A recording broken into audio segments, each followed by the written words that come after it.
नमस्कार, आप देख रहे हैं जनता टीवी और मैं हूं आपके साथ आंचल कादियान। चलिए रुक करते हैं यूपी और उत्तराखंड की खबरों का।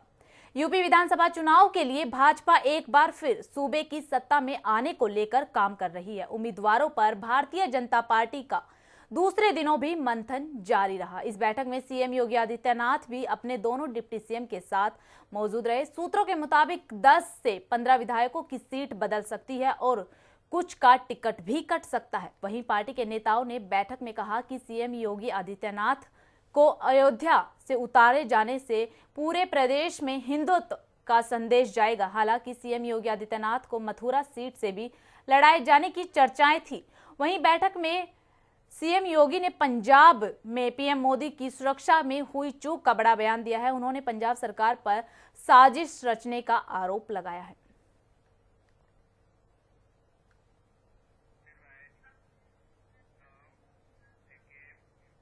भारतीय जनता पार्टी को यूपी विधानसभा चुनाव से पहले मुश्किलों का सामना करना पड़ रहा है। बीते दिनों से अब तक भाजपा से कई विधायक और मंत्री समाजवादी पार्टी में जा चुके हैं। वहीं आज कैबिनेट मंत्री दारा सिंह चौहान ने भी बीजेपी का साथ छोड़ दिया है। वे यूपी के दूसरे मंत्री हैं जिन्होंने विधानसभा चुनाव से पहले राज्य मंत्रिमंडल से इस्तीफा दिया है। बता दें कि मंगलवार को स्वामी प्रसाद मौर्य ने भी कैबिनेट और बीजेपी से इस्तीफा दे दिया था। उसके बाद 3 अन्य विधायकों ने भी उनके समर्थन में भाजपा को अलविदा कह दिया। दारा सिंह चौहान उत्तर प्रदेश सरकार में वन और पर्यावरण मंत्री हैं। दारा सिंह चौहान मऊ के मधुबन सीट से विधायक है। मंत्री दारा सिंह चौहान ने अपने इस्तीफे में लिखा कि प्रदेश सरकार ने पिछड़ों, वंचितों, दलितों, किसानों और बेरोजगार नौजवानों की घोर उपेक्षा की है। साथ ही उन्होंने कहा कि पिछड़ों और दलितों के आरक्षण के साथ खिलवाड़ किया जा रहा है। दारा सिंह चौहान ने कहा कि सरकार के ऐसे रवैये से वे परेशान होकर इस्तीफा दे रहे हैं।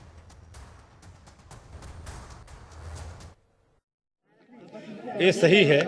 अभी लोग सवाल आप लोग भी खड़ा करेंगे, लोग करेंगे, लोग खड़ा करेंगे कि 5 साल आपने इस्तीफा नहीं दिया, कुछ नहीं किया, आप लोग मलाई खाते रहे।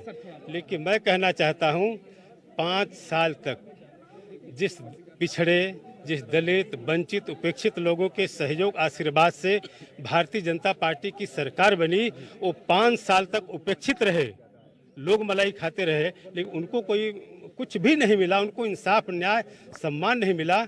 इससे आहत होकर के मैंने आज सरकार से इस्तीफा दिया है। सर, स्वामी प्रसाद मौर्य तो सपा में जा रहे हैं, आपका क्या इरादा है? अब ठीक है, अब उनका निर्णय अपना है। स्वामी प्रसाद मौर्य जी सीनियर नेता हैं, लेकिन मैं कहना चाहता हूँ मैं भी पूरे प्रदेश में जिस हमारे समाज के लोगों ने जितना सम्मान देके, ताकत देके मुझे इस मुकाम तक पहुंचाने का काम किया है, पूरे प्रदेश में अपने समाज के लोगों से चर्चा पर्चा करने के बाद फिर मैं निर्णय लूंगा कि मुझे कहाँ जाना। जैसा समाज कहेगा मैं वैसा निर्णय लूंगा, साफ साफ कहना चाहता हूँ। यूपी विधानसभा चुनाव से पहले यूपी में खलबली मच गई है। कहीं इस्तीफों की झड़ी लगी हुई है, कहीं सिर पर ताज सजाए जा रहे हैं। सबसे ज्यादा घमासान भारतीय जनता पार्टी और समाजवादी पार्टी में मचा हुआ है। स्वामी प्रसाद मौर्य के यूपी कैबिनेट से इस्तीफे के बाद बीजेपी के कई नेता सपा में शामिल हुए, जबकि स्वामी प्रसाद मौर्य 14 जनवरी को समाजवादी पार्टी ज्वाइन करेंगे। वहीं आज समाजवादी पार्टी की लखनऊ में बड़ी अहम बैठक भी हुई है, जिसमें सपा के राष्ट्रीय अध्यक्ष अखिलेश यादव ने सभी सहयोगी दलों से मुलाकात कर सीट शेयरिंग पर चर्चा की। इसके बाद साफ हो गया कि सपा 6 पार्टियों के साथ विधानसभा चुनाव में उतर रही है। उत्तर प्रदेश की जनता नेगेटिव पॉलिटिक्स से थक गई है। उत्तर प्रदेश की जनता लगातार जिस तरीके से भेदभाव की राजनीति हो रही थी, उत्तर प्रदेश की जनता ने देखा है कि किस तरीके से नफरत की राजनीति हुई है, शोषण की राजनीति हुई है, लोग अपमानित हुए हैं। इस सब बदलाव के लिए, प्रोग्रेसिव पॉलिटिक्स के लिए, एक पॉजिटिव पॉलिटिक्स के लिए और समाजवादी पार्टी की कोशिश है लोगों को साथ लाने का काम कर रहे हैं, लोगों को मिलाने का काम कर रहे हैं। और उसी कड़ी में जब पिछली बार स्वामी साहब मौर्य जी साथ आए, हमें खुशी है उनके साथ और साथी भी आए हैं। समाजवादी पार्टी की जो आने वाले समय में लड़ाई है उसको और आसान किया। आज दारा सिंह चौहान जी भी समाजवादी पार्टी के साथ खड़े हो रहे हैं, तो मुझे खुशी है इस बात की कि पूरा उत्तर प्रदेश एक खुशहाली की पॉलिटिक्स करना चाहता है। इस प्रदेश में किसान का भला हो, नौजवानों को नौकरी मिले, महंगाई कम हो, रोजगार के अवसर जो कारोबार से बन सकते हैं, हो सकते हैं, उन तरफ लेकर के जाएं। और जनता याद कर रही है किस तरीके से एम्बुलेंस की सुविधा दी गई थी, किस तरीके से पुलिस को डायल 100 दिया गया था, किस तरीके से समाजवादी पेंशन मिलेगी। ये तमाम चीज़ों को मिलते हुए मैं कह सकता हूँ कि आने वाले समय में बदलाव होगा और उत्तर प्रदेश में एक बार फिर समाजवादी सरकार बन करके आएगी। हमारे जो गठबंधन के लोग हैं, आज 80% वोट समाजवादी पार्टी और गठबंधन जितने सहयोगी दल उनके साथ है और 20% जनता भारतीय जनता पार्टी से नाराज है। अगर 80% समाजवादी पार्टी और सहयोगी दलों के साथ जनता है और 20% अगर जनता खिलाफ है, तो भारतीय जनता पार्टी का साफ होना उत्तर प्रदेश से निश्चित है। स्वामी प्रसाद मौर्य के बीजेपी से इस्तीफा दिए जाने के बाद और समाजवादी पार्टी ज्वाइन करने के ऐलान किए जाने से अब दोनों ही पार्टियों में खलबली मची है। सूत्रों के हवाले से बताया जा रहा है कि स्वामी प्रसाद मौर्य को पार्टी में लेने से पूर्वी यूपी में सपा के कई दिग्गज नेता नाराज बताए जा रहे हैं। बताया जा रहा है कि कुशीनगर में सपा के बड़े चेहरे ब्रह्माशंकर त्रिपाठी नाराज हैं। खबर पक्की है कि सूचना ये भी है कि वे कुछ दलों से संपर्क में हैं, तो सपा नेता उन्हें मनाने में जुटे हुए हैं। वहीं ओम प्रकाश राजभर को अधिक तवज्जो दिए जाने से सपा से जुड़े दिग्गज राजभर नेता और सपा के राष्ट्रीय महासचिव रमाशंकर राजभर भी बहुत नाराज चल रहे हैं। साथ ही पूर्वी यूपी में सपा के कई नेता नाराज होकर विधायकों और संभावित उम्मीदवारों के साथ लामबंदी बनाने में जुटे हैं।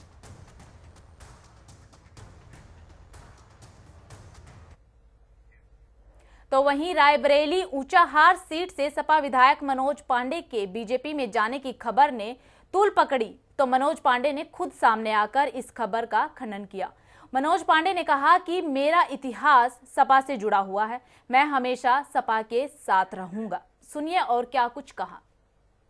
भारतीय जनता पार्टी में अटकलें लगाई जा रही थी कि जाने वाले हैं मनोज पांडे हमारे साथ हैं, समाजवादी पार्टी के विधायक हैं। आपको लेकर अटकलें चल रही थी कि आप भारतीय जनता पार्टी में शामिल हो सकते हैं।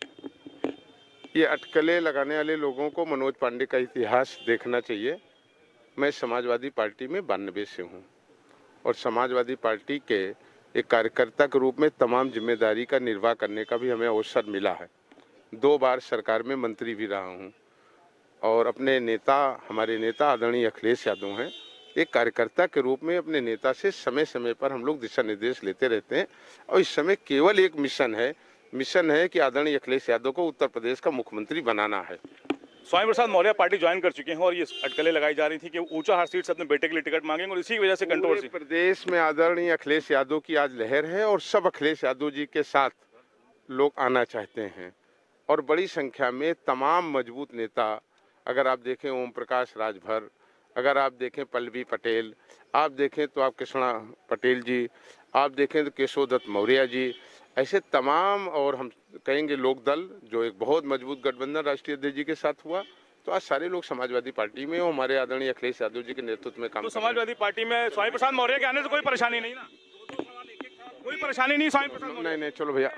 तो देखिए, मनोज पांडे हैं जिनको लेकर अटकलें लगाई जा रही थी कि भारतीय जनता पार्टी में शामिल हो सकते हैं, लेकिन आज इन्होंने पूर्ण विराम लगा दिया। वहां पर उनका साफ तौर पर कहना है कि 1992 से पार्टी में है और पार्टी में बने रहेंगे और अखिलेश यादव का जो भी आदेश होगा उसको मानेंगे।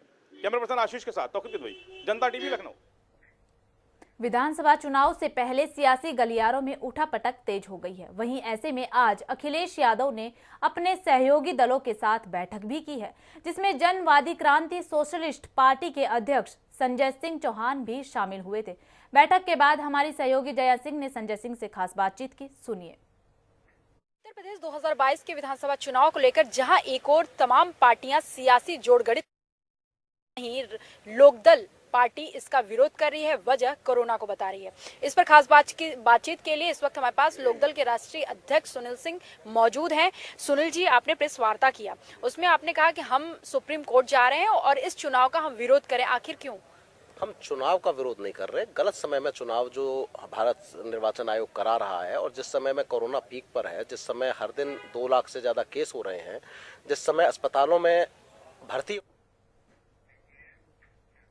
एक तरफ विधानसभा चुनाव की तारीखों का ऐलान हो चुका है, तो वहीं दूसरी तरफ कोरोना के मामले लगातार बढ़ रहे हैं। ऐसे में लोकदल पार्टी चुनाव का विरोध कर रही लोकदल के राष्ट्रीय अध्यक्ष सुनील सिंह ने जनता टीवी से खास बातचीत में क्या कहा, चुनाव से जरूरी लोगों की जान है।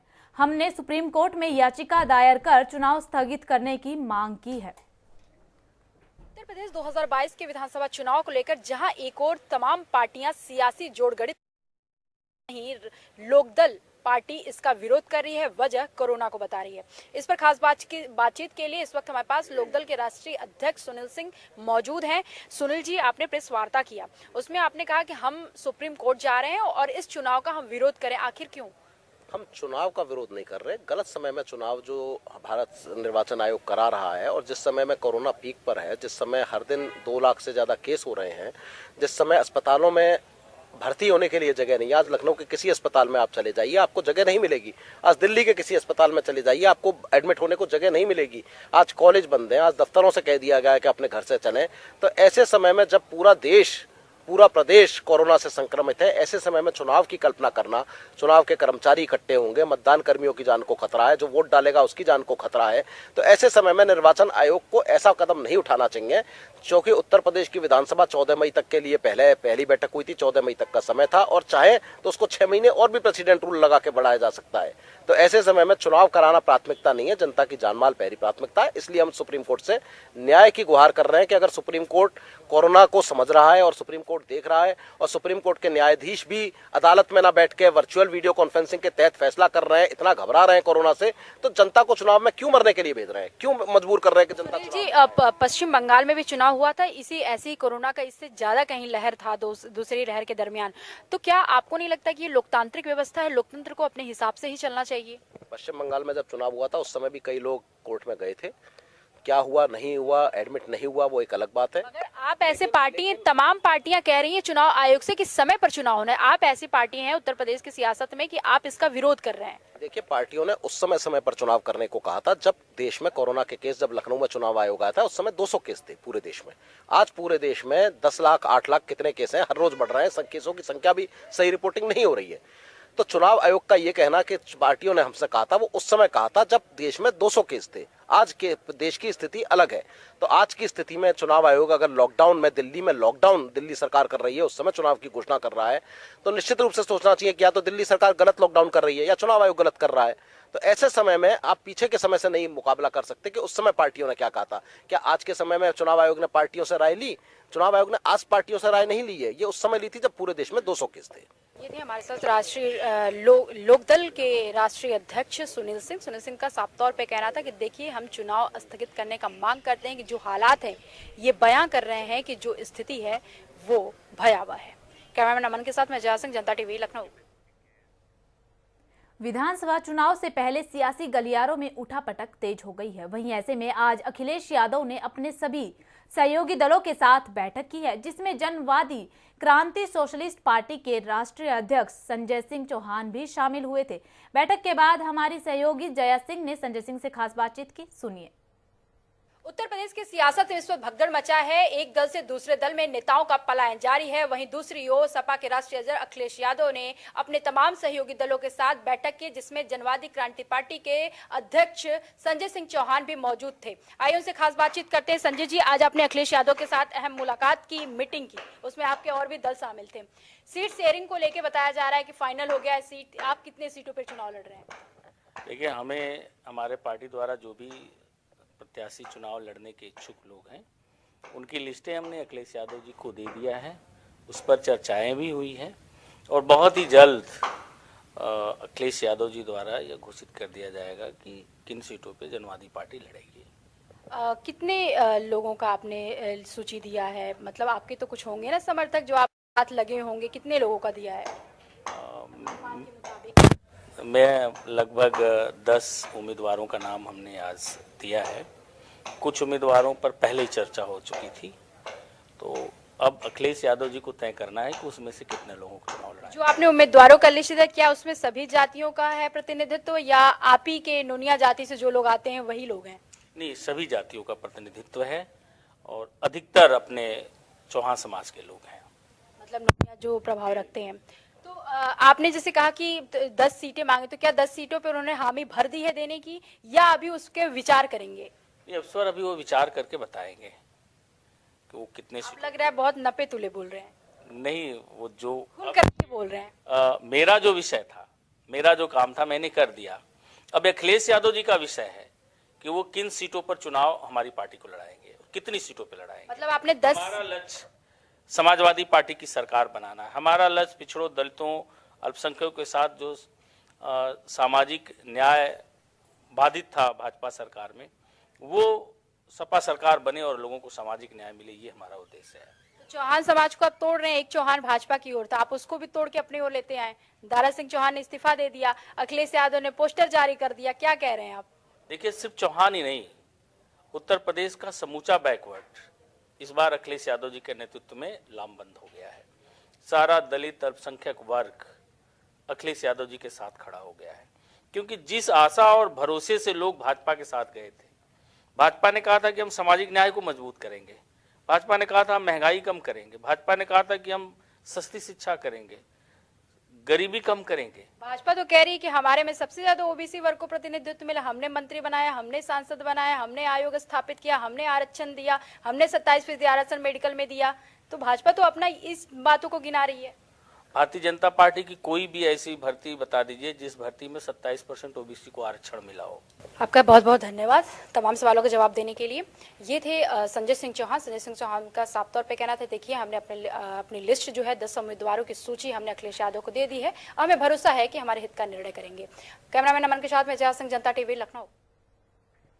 जनता टीवी ने जालौन में हो रहे अवैध खनन और ओवरलोडिंग की खबर को प्रमुखता से दिखाया था, जिसका असर देखने को मिला है। आपको बता दें कि ओवरलोडिंग मोरंग से ले जा रहे 2200 ट्रक के मालिकों को नोटिस जारी किया गया है। वहीं इस मामले पर कार्रवाई करते हुए डीएम प्रियंका निरंजन ने औरैया रोड पर ओवरलोडिंग रोकने के लिए इलेक्ट्रॉनिक कांटे का शासन को प्रस्ताव भेजा है। देखिए, जनपद में निरंतर प्रवर्तन की गतिविधियां चलती रहती हैं और इसी दिशा में जो कालपी में हमारा एक इलेक्ट्रॉनिक चेक गेट बना है ऑटोमेटिक, उससे लगभग अब तक 2200 नोटिस जारी किए जा चुके हैं और इसी को देखते हुए हमने औरैया रोड पर भी एक चेक गेट का प्रस्ताव शासन को भेजा है। शीघ्र ही वहां एक और चेक गेट की स्थापना कर दी जाएगी। उत्तराखंड में कोरोना संक्रमण के मामले लगातार बढ़ते जा रहे हैं। ऐसे में जहां सरकार और जिला प्रशासन अपनी अपनी तैयारियों में जुटा हुआ है, तो वहीं हरिद्वार जेल में भी इसका असर देखने को मिल रहा है। शासन ने आदेश पर हरिद्वार जेल में बंद कैदियों की मुलाकात बंद कर दी गई थी, तो अब हरिद्वार की जेल में एक बैरक को आइसोलेशन बैरक के रूप में बदल दिया गया है, जहां बाहर से आने वाले कैदियों को रखा जाएगा। एक तो जो मुलाकातें हैं शासन द्वारा जो है वो मुलाकातें बंद कर दी गई हैं और वीडियो कॉन्फ्रेंसिंग के माध्यम से और प्रिजन इनमेट कॉलिंग के सिस्टम के माध्यम से वो बंदीगण जो है अपने परिजनों से वार्तालाप कर सकते हैं। द्वितीय, हमारे द्वारा एक बैरक को जो है आइसोलेशन बैरक में बदल दिया गया है और जो भी नए बंदे आ रहे हैं उसको उस बैरक में रखा जा रहा है। देश प्रदेश में कोविड के मामले लगातार बढ़ते जा रहे हैं, बावजूद स्वास्थ्य विभाग अभी भी कोविड को लेकर लापरवाह बना बैठा है। कोविड की दूसरी लहर में ऑक्सीजन की कमी से लाखों लोगों की जान चली गई थी। ऑक्सीजन के हालात को लेकर नैनीताल स्वास्थ्य विभाग और प्रशासन की बैठकें हुई, जिसमें हल्द्वानी शहर के अंदर अस्पतालों के हालात, आईसीयू, वेंटिलेटर की जानकारी साझा की गई। एसीएमओ नैनीताल के मुताबिक फिलहाल हालात सामान्य हैं और ऑक्सीजन की कहीं भी कोई कमी नहीं है। आप सब ज्ञात हैं कि सेकेंड वेव हमारे लिए काफ़ी दर्दनाक था। उसी हेतु आज हम लोग ने एक प्रिपेयर्डनेस मीटिंग करी है, जहां हमारे सुशीला तिवारी, जहां maximum case load second wave में फर्स्ट वेव में आया था, और हमारे जो प्राइवेट हॉस्पिटल्स हैं, जो डीसीएचसी हैं, उनकी हमने एक मीटिंग करी। जितने भी पेशेंट हैं हमारे एडमिट हैं, और दूसरी चीज़ आपके संज्ञान में ये ज़रूर डालना चाहूँगा, जितने भी हॉस्पिटल्स में हम लोगों ने पीएसए प्लांट्स वगैरह लगा रखे हैं, उनको हम लोगों ने चेक कर लिया है, वो सब सेटिस्फैक्ट्री उसमें चल रहे हैं।